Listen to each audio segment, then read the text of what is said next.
Nagkaubusan ng tiket sa ilang biyahe mula sa Puerto Galera pabalik ng Batangas Port. Hanggang mamaya, inaasang tuloy-tuloy ang pagdating sa pantala ng mga pasaherong balik trabaho o kaya'y eskwela na. Live mula sa Batangas Port, may unang balita si Dano Tingkungko. Dano! Igan, kahit tunay na ngang back to reality ngayong unang araw ng trabaho matapos ang Holy Week break, inaasahan pa rin na ngayong maghapon may mga maghahabol pang mga bakasyonista na darating dito sa Batangas Port pauwi sa kanilang mga lugar. Kahapon, linggo ng pagkabuhay, yun talagang dagsa ng mga nagsiuwian para makabalik sa trabaho ngayong araw. Sa Balatero Port sa Puerto Galera, kung saan tayo galing kahapon, ay meron tayo ilang mga nakausap na Sabado de Gloria sana gustong umuwi para maiwasan ng siksikan. Yun nga lang, naubusan ng ticket, kaya wala silang choice kundi makipagsabayan sa iniiwasan nilang dagsa ng mga pasahero kahapon, Easter Sunday.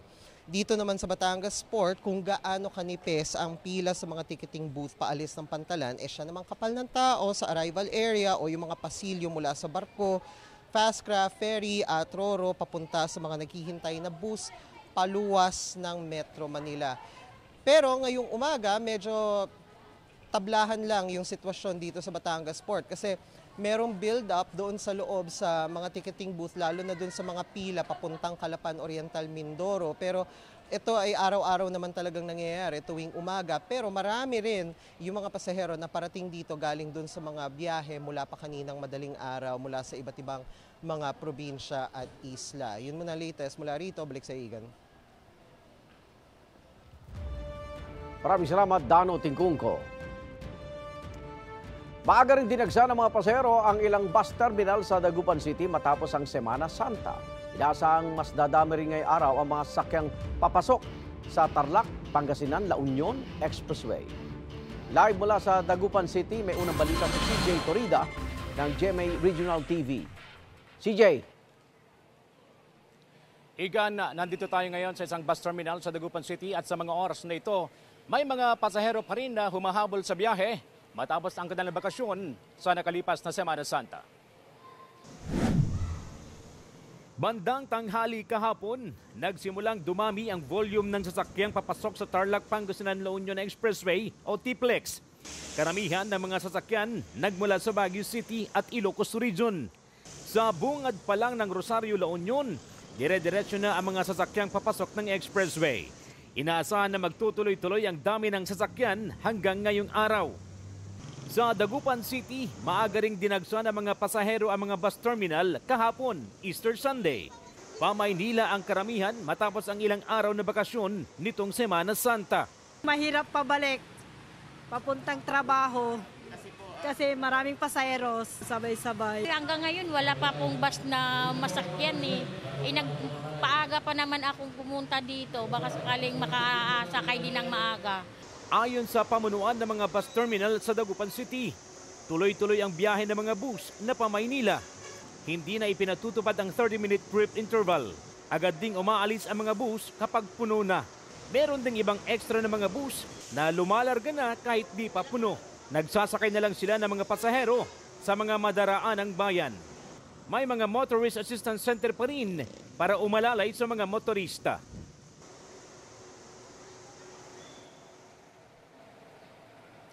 Igan, nasa mahigit 100 na bus ang bumabiyahe sa iba't ibang lugar, gaya ng Zambales, Cagayan, Isabela, Baguio City at Pasay. May mga bumabiyahe rin sa iba't ibang bayan dito sa Pangasinan.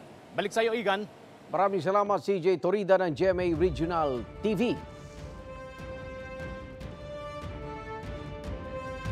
Hanggang Miyerkules naman, inaasahang mapupuno ang Parañaque Integrated Terminal Exchange o PITX ng mga pasaherong umuwi at papunta sa mga probinsya.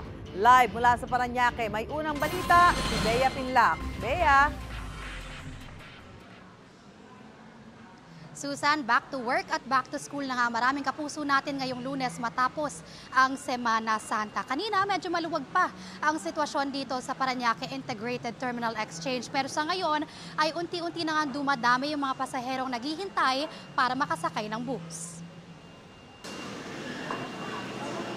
Habang pauwi na ang maraming biyahero sa Metro Manila matapos ang Semana Santa, ang pamilya ng senior citizen na si Nanay Virgie ngayon palang babiyahe para magbakasyon sa Camarines Sur. Pag sumabay ka ng Holy Week, na katulad namin na may edad na, ayaw namin makipagsiksikan. So mas maganda ho yung after Holy Week kasi hindi na gaanong maraming tao. At saka relax ka na. Ang OFW naman na si Marisa, umuwi galing Hong Kong nitong Abril para sa graduation ng kanyang anak. Nakalimutan ko na Semana Santa, ang haba ng pila sa terminal bus, papuntang Pangasinan. Diyos ko, mga 8 hours yung paghihintay namin bago kami nakasakay. Maaga pa lang daw bumiyahe na sila pauwi ng Cavite para iwas pila sa terminal. Konti na lang ang pasahero papunta dito. Pero naghintay pa rin kami doon sa Pangasinan, pabalik dito. Mas okay na ngayon. Madaling araw kami bumiyahe. Naghanda ang pamunuan ng PITX para sa 2.2 milyong pasahero sa terminal noong Semana Santa. Inaasahan daw na magtutuloy-tuloy hanggang Miyerkules ang buhos ng mga pasahero rito matapos ang Holy Week break.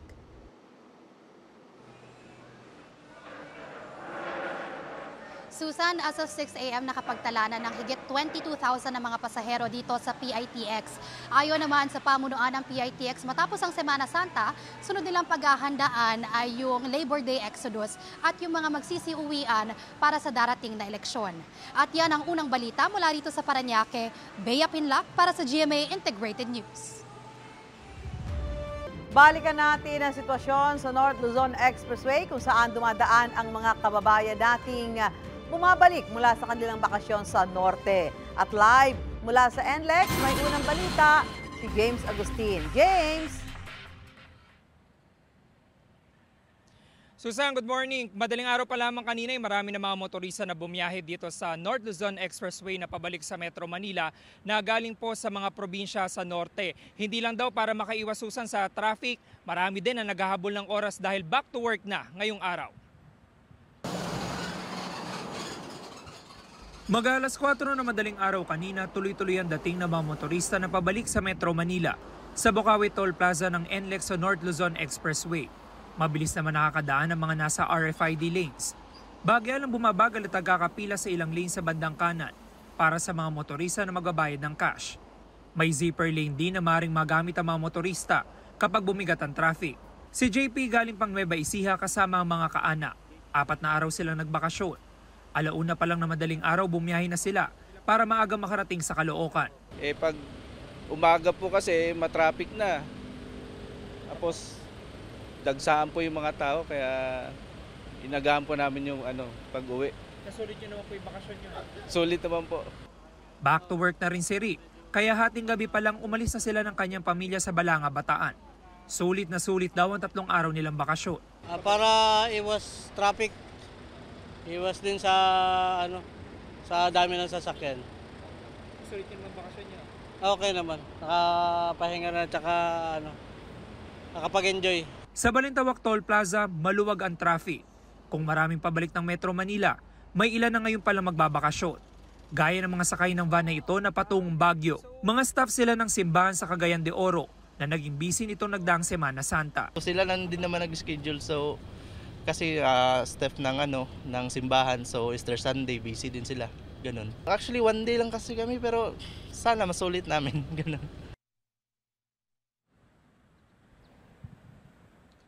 Samantala, Susan, ito yung sitwasyon dito sa Balintawak Toll Plaza. Ngayong umaga maluwag na maluwag po sa lahat ng lane nitong Toll Plaza. Doon naman po sa Bocaue Toll Plaza na karamihan, pabalik na nga dito sa Metro Manila. Bahagyan nagkakaroon lamang ng pila ng mga sasakyan doon sa mga magbabayad ng cash lane. Paglagpas doon sa Toll Plaza, mabagal na po usad ang mga sasakyan hanggang makarating na sa area ng Valenzuela.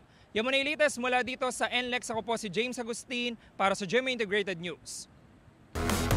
Nag-ikot ang ilang opisyal ng Department of Agriculture at Department of Trade and Industry sa Marikina Public Market para kumustahin ang presyuhan ng mga produkto roon. At live mula sa Marikina, may unang balita si EJ Gomez. EJ?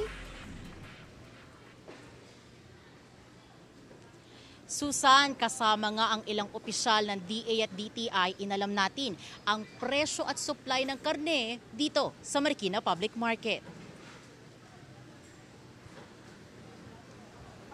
Matumal pa rin ang bentahan ng karneng baboy isang araw matapos ang Semana Santa.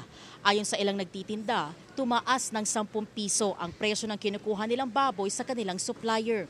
Ang kada kilo ng liempo nasa 420 pesos. Ang iba't ibang klase ng laman, 390 pesos. Ang ribs, 390 pesos din, habang ang pata mabibili sa 320 pesos. Wala namang pagbabago sa bentahan ng karneng baka. Ang laman gaya ng sirloin at top round ay nasa 450 pesos ang kada kilo. Ang buto-buto naman tulad ng T-bone, 380 pesos. Sa manok, wala ring gaanong naging paggalaw sa presyo. 220 pesos ang whole chicken, 240 pesos ang choice cuts at 300 pesos naman ang kada kilo ng fillet. Bumaba naman ang presyo ng ilang isda. Ang galunggong ay nasa 260 pesos hanggang 300 pesos na dating 360 pesos. Ang pampano 380 pesos to 400 pesos. Abot naman sa 250 pesos ang ibinaba sa presyo ng kada kilo ng lapu-lapu na nasa 450 pesos na lang ngayon. Ang tilapia naman 150 pesos, habang ang bangus 220 pesos ang kada kilo. Wala namang ipinagbago sa supply at demand sa bigas. Mabibili ang local rice sa 35 pesos hanggang 63 pesos, habang ang imported rice nasa 42 pesos hanggang 65 pesos. Samantala, nakatakda ring bisitahin ng DA at DTI ang mga gulay para i-check ang kasalukuyang supply at presyo nito sa palengke. Nung Holy Week, okay pa, maganda. Tuwang linggo, wala na. Kasi nga, biglang taas ang baboy, biglang tumal. Parang first week 5, tas second week nag-5 ulit, kaya para 310 yung sabit ulo. Sa dealer,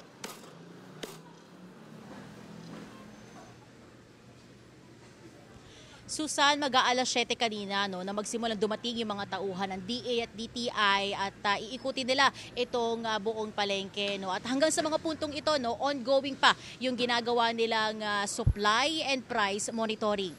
At yan, ang unang balita mula rito sa Marikina City. EJ Gomez para sa GMA Integrated News. Mahigpit na minomonitor ng Department of Health ang mga close contact ng 2 pasyenteng kumpirmadong may monkeypox o mpox sa Davao City. Ayon kay Department of Health spokesperson Dr. Albert Domingo, clade 2 variant na mas mahinang klase ng mpox ang tumama sa 2 pasyente. Namatay ang isa sa kanila dahil daw sa mga komplikasyon. Nitong April 16, inanunsyo ng Davao City Health Office ang 2 confirmed mpox cases. Muli nilang hinihikayat ang publiko na sundin ang health protocols para maiwasan ang mpox infection. Nakauwi na sa Pilipinas ang 10 pang Pinoy na nirescue mula sa mga online scam sa Cambodia. Ayon sa Department of Foreign Affairs, dasagip ang mga Pinoy sa isang probinsya roon at dinala sa embahada ng Pilipinas sa Phnom Penh. Sa tulong ng gobyerno ng Cambodia, nakatanggap ng assistance mula sa Department of Migrant Workers, Overseas Workers Welfare Administration at Interagency Council Against Trafficking ang mga nasagip na Pilipino. 21 araw bago ang eleksyon, talakayin natin iba't ibang isyu kaugnay sa ilang kandidato at ang paghahanda ng Commission on Elections o COMELEC kasama si Chairman George Garcia. Chairman, good morning. Magandang umaga po, Sir Igan, sa ating mga kababayan. Magandang Lunes ng umaga po. Unahin ko lang po yung investigasyon ng COMELEC dito sa pangampanya umano sa social media ng 4 na kandidato kahit pa sinabing bawal muna sa Huwebes at Biyernes Santo ang kampanya. Ngayong araw na ito, Sir Igan, magsisimula po tayo ng ating investigasyon. Yung ating po mga task force ay gagampan ng kanilang trabaho ngayong araw. Alamin natin yung talagang nai-report na violation ng Huwebes Santo at Biyernes Santo. Yung Sabado de Gloria at yung kahapon, hindi po covered yun ng ating batas. Pero yung kampanya at ang pangangampanya po kasi nila, Sir Igan, maaari hindi nga sila umikot. Maaaring walang entablado, pero sa social media naman, nagkalat yung kanila pong pangangampanya and therefore, yan po ay violation pa rin sapagkat when you say campaigning, prohibited na campaigning, lahat po ng klase ng pangangampanya ay bawal sa Huwebes Santo at Biyernes Santo. Kung sabihin niyang, hindi naman ako yan, supporter ko yan eh. Nandun po sa kanyang social media account eh. Mismo account niya. Okay. At bukod sa social media, may na-monitor ba kayong umikot ng kampanya?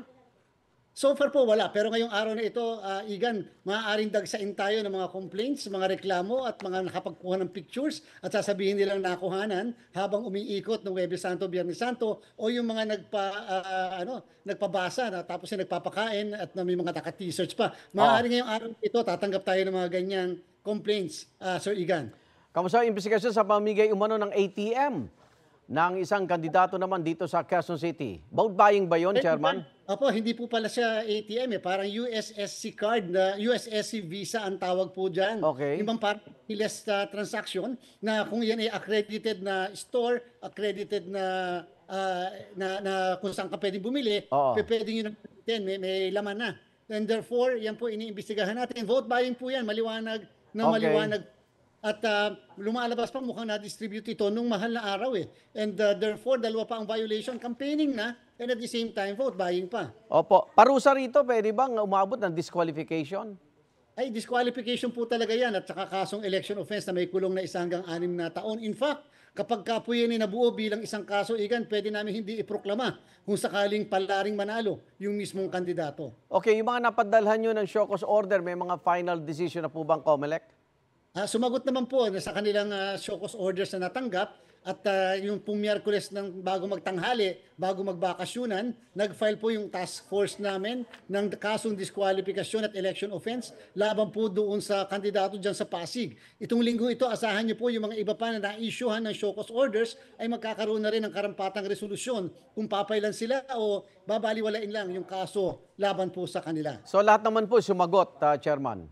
Lahat naman po sumagot, Igan, at siyempre may kanya-kanyang kadahilanan. Yung iba minsan nakakatawa, yung iba naman seryoso na kadahilan na depensa. Opo, 21 days. Kamusta, COMELEC, sa paghahanda sa eleksyon 2025? Mamayang gabi po, alas 9, nandyan po kami sa Santa Rosa dahil 12:01, Igan, tayo po'y magde-deploy na ng mga balota na gagamitin sa araw ng halalan sa iba't ibang opisina ng treasurer ng munisipyo at syudad. Uunahin po natin yung mga treasurer's offices ng Bangsamoro, Caraga at siyempre po sa Batanes area kung saan malalayo yung mga lugar po na yan.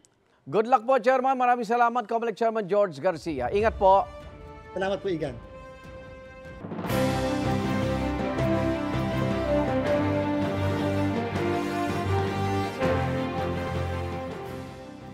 Isinusulong ni Senador Bongo ang suporta sa mga mangingisda. Nag-motorcade sa Northern Luzon si Atty. Raul Lambino. Transparency sa yaman ng public servants ang itinutulak ni Ariel Querubin. Kinamusta ni Senador Francis Tolentino ang mga nagtitinda sa Cagayan de Oro.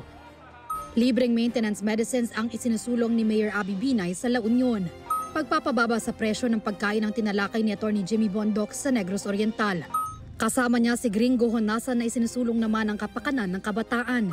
Iginiit ni David D. Angelo na dapat wakasan na ang political dynasty. Patuloy naming sinusundan ang kampanya ng mga tumatakbong senador sa eleksyon 2025. Ito ang unang balita. Bea Pinlac para sa GMA Integrated News.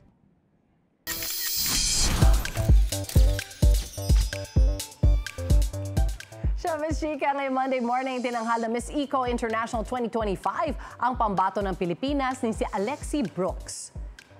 Winner ang atake ni Alexi in her gold evening gown sa pageant na ginanap sa Egypt. Siya ang ikatlong Pilipina na akuha ng korona sa Miss Eco International. Panalo rin si Alexi sa National Costume Competition dahil sa suot niyang Philippine Eagle-inspired gown. Very thankful si Alexi sa lahat ng tumulong sa kanya, pati na rin sa fans. Alay raw niya ang kanyang tagumpay sa kanyang late grandmother. Ang ganda nung ano. Congratulations! Congratulations! Patuloy ang pagdadalamhati at pag-alala sa National Artist for Film and Broadcast Arts na nag-iisang superstar na si Nora Honor. Pumanaw siya nitong April 16 sa edad na 71 dahil sa acute respiratory failure, ayon sa anak niyang si Ian De Leon. Sa pelikula man, telebisyon o entablado, hindi mapagkakaila ang husay at ningning ng superstar. Kaya naman napamahal sa kanya ang napakaraming fans o Noranians. Bukod sa kanyang husay, inalala rin si Nora Honor bilang mabuti, mapagmahal at mapagbigay na ina, kaibigan at katrabaho. Bilang national artist, si Miss Nora Honor ay bibigyan po ng state funeral sa libingan ng mga bayani bukas. Kapuso, mauuna ka sa mga balita. Panoorin lamang ang unang balita sa unang hirit at iba pang award-winning newscast sa youtube.com/GMA News. I-click lamang ang subscribe button. Sa mga kapuso abroad, maaari kaming masubaybayan sa GMA Pinoy TV at www.gmanews.tv.